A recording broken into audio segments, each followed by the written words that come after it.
Welcome to Modern Aikidoist Podcast. Please help by liking, subscribing, and sharing this podcast if you're watching this on YouTube or BitChute. These are all free and help out a great deal. Word of mouth is how shows like this reach more people who are interested. Another way you can support this podcast is by way of a PayPal tip jar. These podcasts are like articles you would read in a magazine. In those times, writers were paid by the magazine. Readers would pay a small amount to read on topics they were interested in. Now, you can get content easily, but people who create it do not get any compensation unless those who like it contribute. You can leave a donation of any amount you like or set up a monthly donation just like Patreon or Subscribestar. There's a link in the description. I sincerely appreciate your interest and support. A major topic of interest which has emerged in the Aikido community in the last few years is Aikido's relationship with real violence. Questions about whether Aikido is useful or relevant to self-defense are abundant, with a few anecdotes in support of it.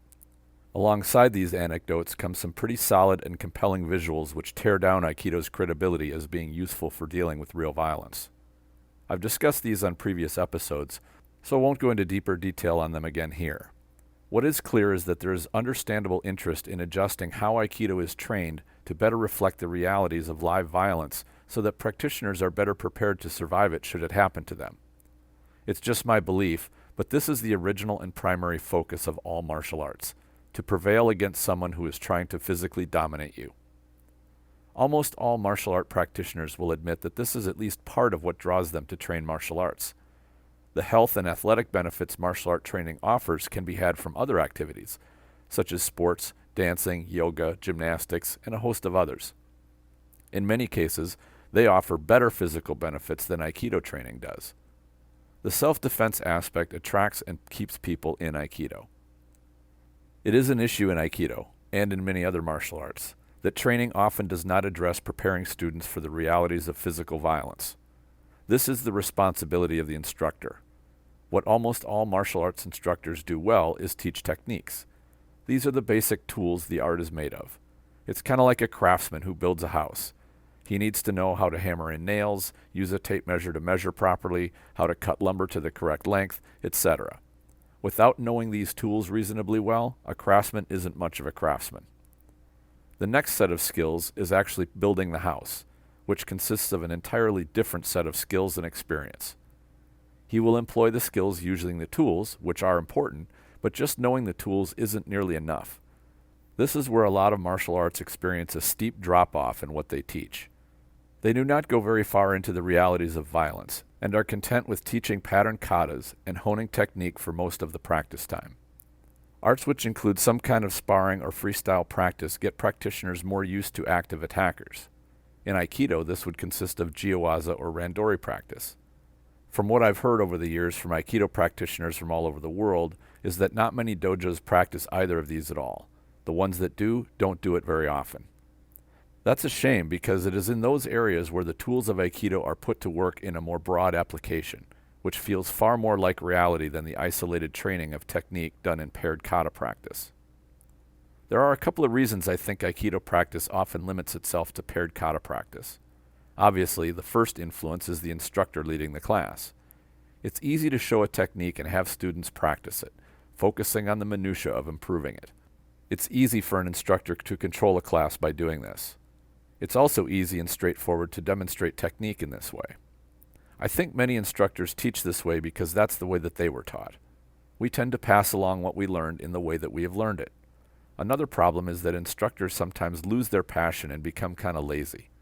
When your heart isn't in teaching, you tend to do what you think is just enough to get by. In the case of Aikido, it's easy to think that during the class, it's enough to shore up a particular set of techniques so students have something to practice and get a little better at it. A few years of this and training starts to feel lifeless.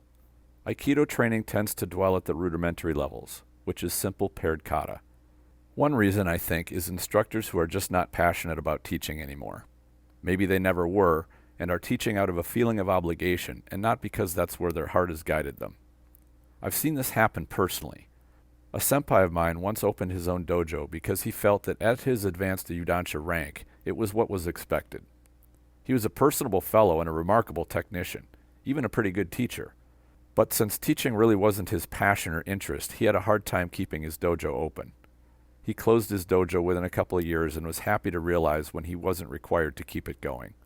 You should teach because you love to do it, not because you feel obligated to. Another common problem is burnout. Instructor burnout can happen for a variety of reasons, both internal and external. I don't blame an instructor for being burned out. There's a lot of pressures on running a school and being an instructor. I appreciate and applaud those instructors who still have their passion and fire for teaching and bringing out the best in their students. I've experienced burnout in other areas, and the passion is not something which can be forced. You have it or you don't, and it's strongly affected by many factors. The other factor at play, and this is probably the biggest issue, is that many instructors have very little, if any, experience or training in real violence. You cannot teach what you never learned and do not understand. That doesn't mean that you need to turn yourself into a street or sport fighter to be qualified to instruct. It means that you need to educate yourself and get training from those who are experienced in real violence. This will do wonders for your understanding, which you can then turn into improving your training. Once that happens, the quality of your instruction will improve drastically. It is apparent that a great many instructors and senior practitioners are so out of the loop about how to train for reality that they tend to think the only way to do it is engage in full-speed, high-intensity fighting, perhaps with gloves and protective gear to help avoid injuries. This is not true at all, but the statements about it show how alien the concept of training for reality is to the Aikido community in general. There's great room for improvement here, and I'm going to get into specifics on how to do that in a bit. Unfortunately, martial arts instructors tend to slip into a comfort zone of what they already know, and lose the desire to push themselves beyond their current skill sets. The reason is that if you're really good at your specialty, it slams the ego to become a beginner in something new. The result is that experienced practitioners tend to enjoy being a big fish in their little pond and don't want to either go be a small fish in another pond or seek larger waters to go swim in. For those instructors who are passionate about improving themselves, their students, and incorporate more reality into their training, I'm sharing what I've found as useful over the years. The first one I mentioned already, which is finding people with first-hand experience in real violence and learning everything you can from them. The closer you get to original sources, the better. Remember, communication starts getting a little distorted with each person it goes through. The more people information tends to go through, the more distorted it gets. I think traditional martial arts of all kinds have many of these distortions. They are allowed to remain and magnify when an art does not include some kind of objective pressure testing element. We must be honest and admit that Aikido, by and large, lacks such objective pressure testing. Shotokan and Yoshinkan Aikido have competitions, which provide a live competitive element, but I think their very limited rule set makes them more sport-flavored than reality-based. Not to say that what they do isn't good. It certainly is better than merely doing paired kata practice constantly. If you want to get into more reality-based training, the first thing is to realize that, like life, you have limited time available. If you add something to your curriculum, you must remove something else to make time for it. This was my biggest concern as I contemplated adding new things to my classes. As I thought this through, I realized two important things. First is that teaching time is precious, very precious. It's important to get the most out of the limited time that I have on the mat with my students. Second, paired kata and a great deal of the typical Aikido method we all learn is so highly focused on specific aspects that time could be better spent. As I say this, I realize it's a complex concept I'm describing, and it will be easy for this statement to be taken the wrong way. So let me explain it in full. It's certainly important to isolate training to get familiar with the tools. For example, a craftsman needs to understand how a circular saw works and how to use it properly. The same goes for any Aikido technique.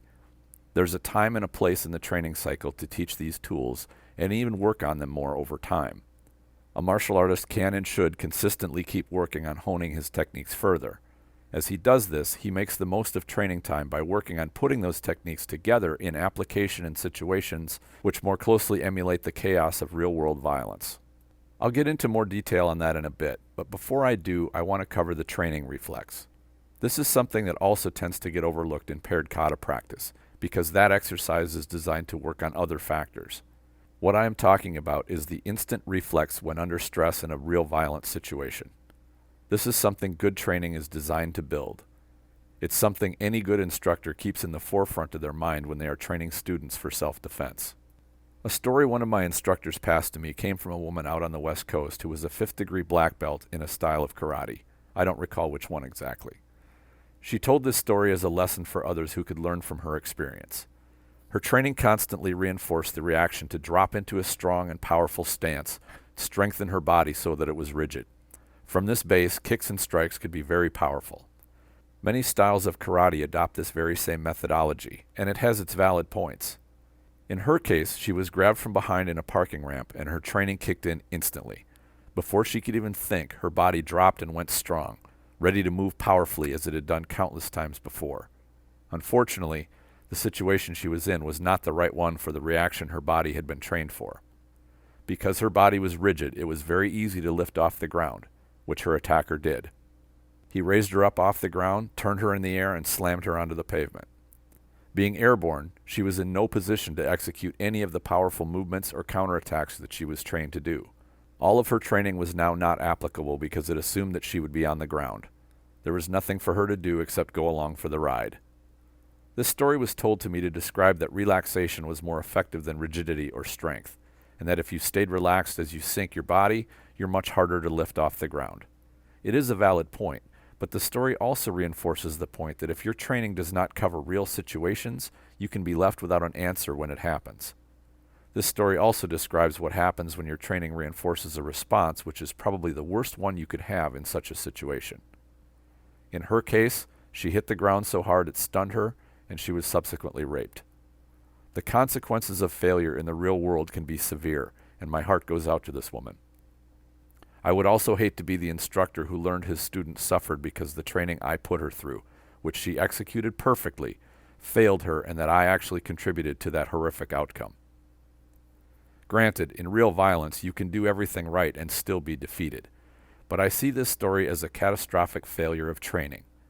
I'm sure those rigid stances and strong body movements look impressive in a dojo, where you can hear gi sleeves snapping all over the place.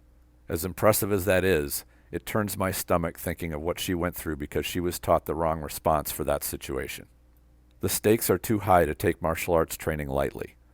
We as instructors have a duty to students who are counting on what they learn to give them a better chance of survival, not a worse one. Another story about training responses is one of my favorite reminders of being careful about how we practice. It comes from a police officer who trained in, I believe it was Kali. He was quite experienced and had copious amounts of training in knife disarms. The Filipino arts, Kali and Eskrima and such, are what I refer to as speed-based arts, and their practitioners tend to have very fast hands.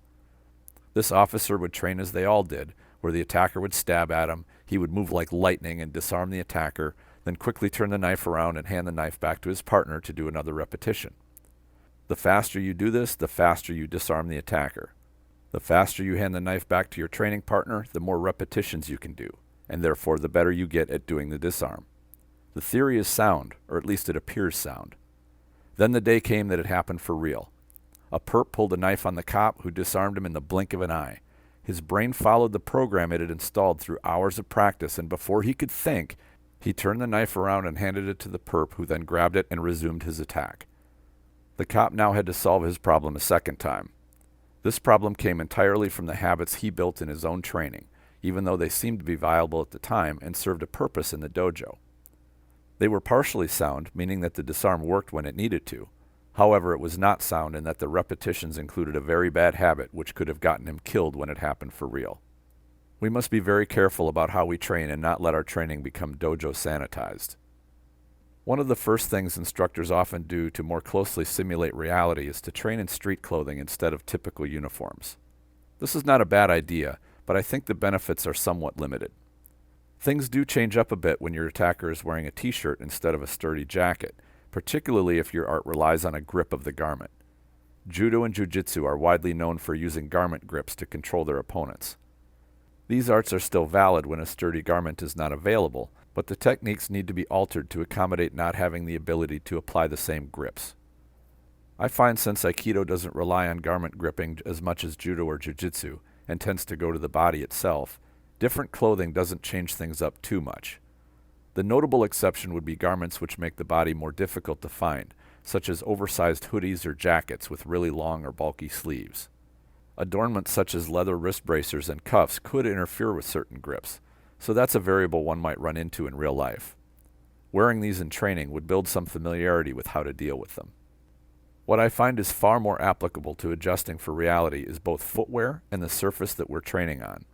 These affect movement a great deal, so much so that I think it's necessary to do movement practice in your normal footwear on as many surfaces as you can, especially those that you are on normally. Pavement and carpeting both come to mind.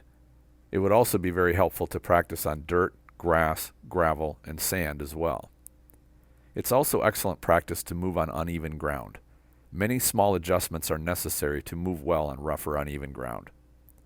A smooth, flat mat will not familiarize you with what is needed to move on ground which has debris, holes, and ruts. One misstep can mean you are unstable or could trip and fall. It's well worth training on all kinds of surfaces with the footwear you normally wear. In doing so, you may well rethink your normal footwear choices. Sandals and flip-flops are usually the first casualty when people train in them, and come to realize that they are horrible when you need to move well.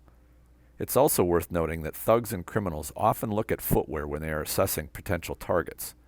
If someone is wearing impractical footwear, that is, something they cannot run or move in, they know that they have someone who can't maneuver or get away easily. Just something to consider.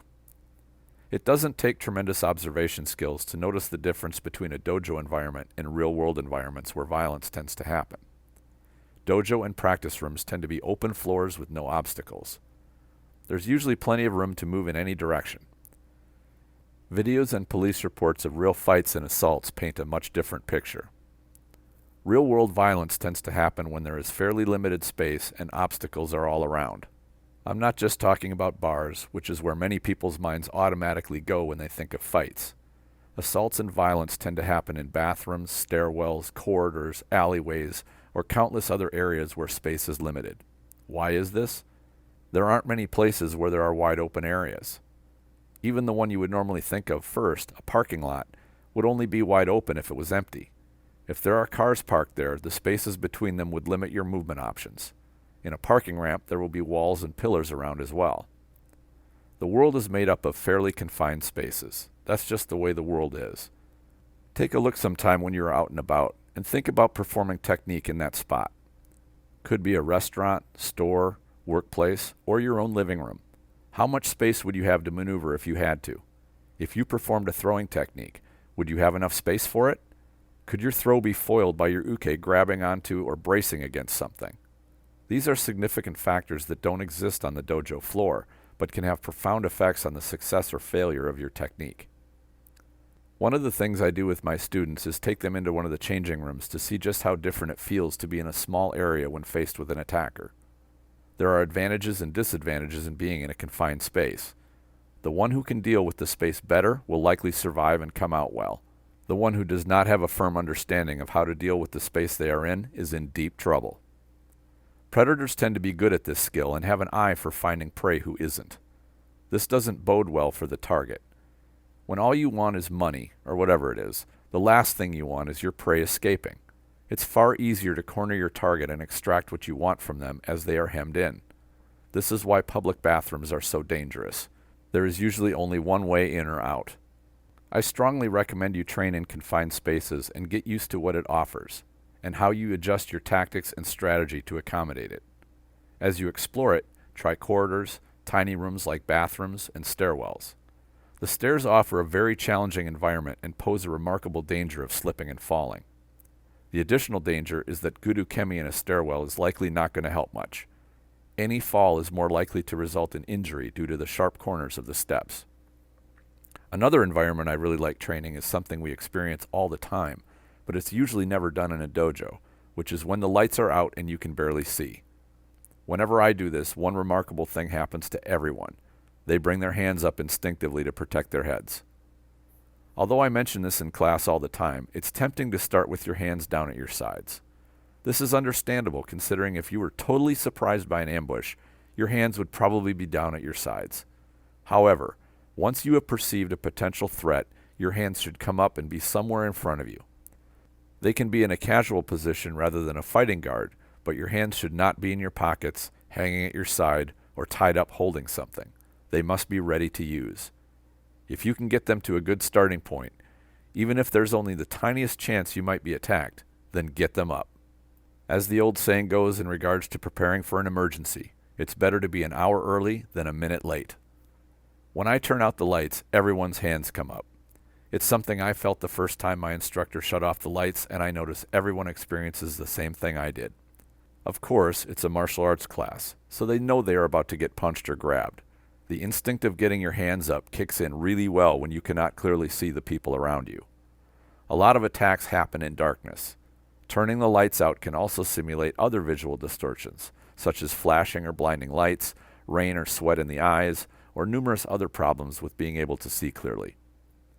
I'll note that when I turn out the lights in the dojo, it's not complete blackness.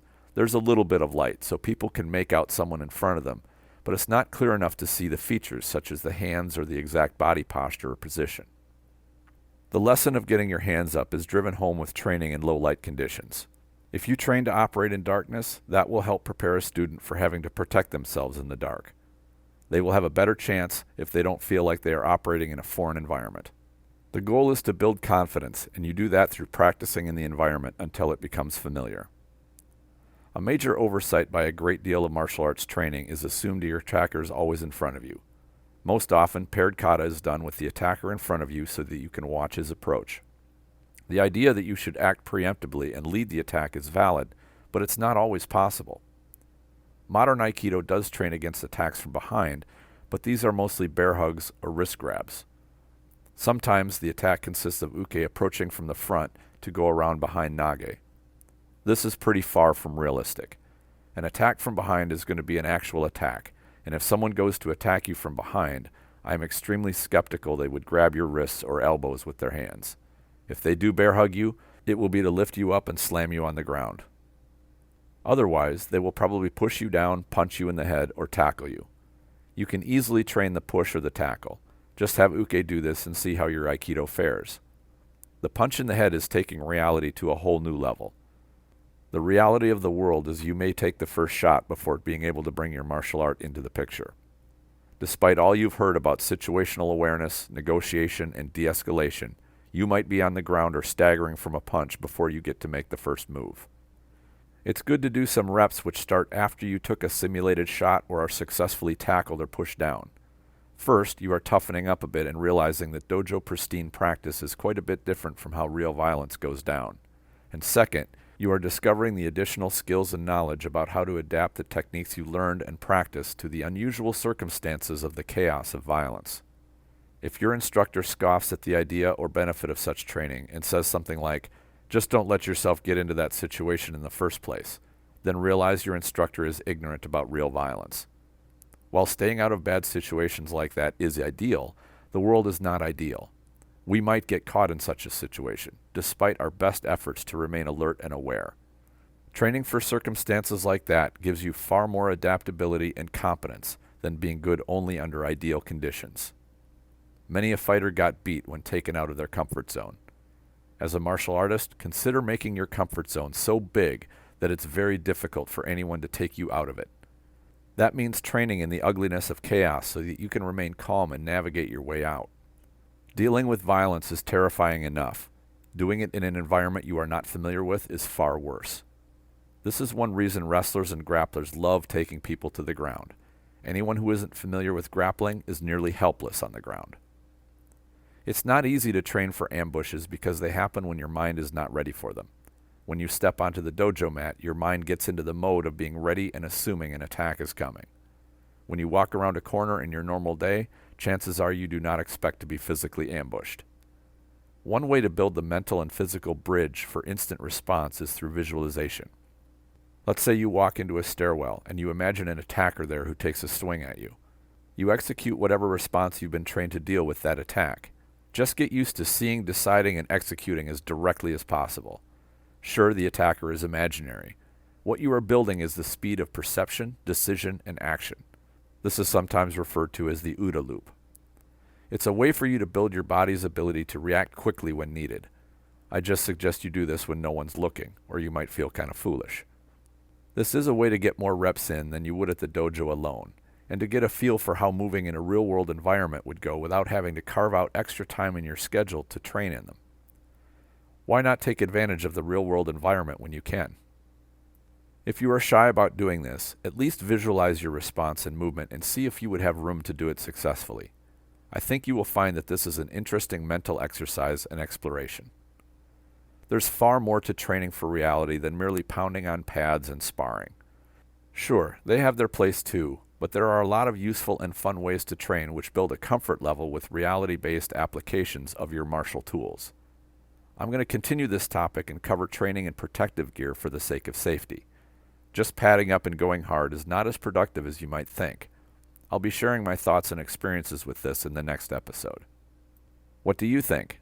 Please share your ideas in the comments if you're watching this on YouTube, or go to the Facebook group Aikido the Martial Side and post a comment. The Spirit Aikido Online program is now live. Subscribers get access to video training and mentoring to techniques and training methods I've adopted from other martial arts to make my Aikido more practical. There's a link in the description section. I invite you to check it out. I always enjoy hearing from listeners of the show, whether through comments or questions. Thank you all for sharing your interest. Enjoy your training.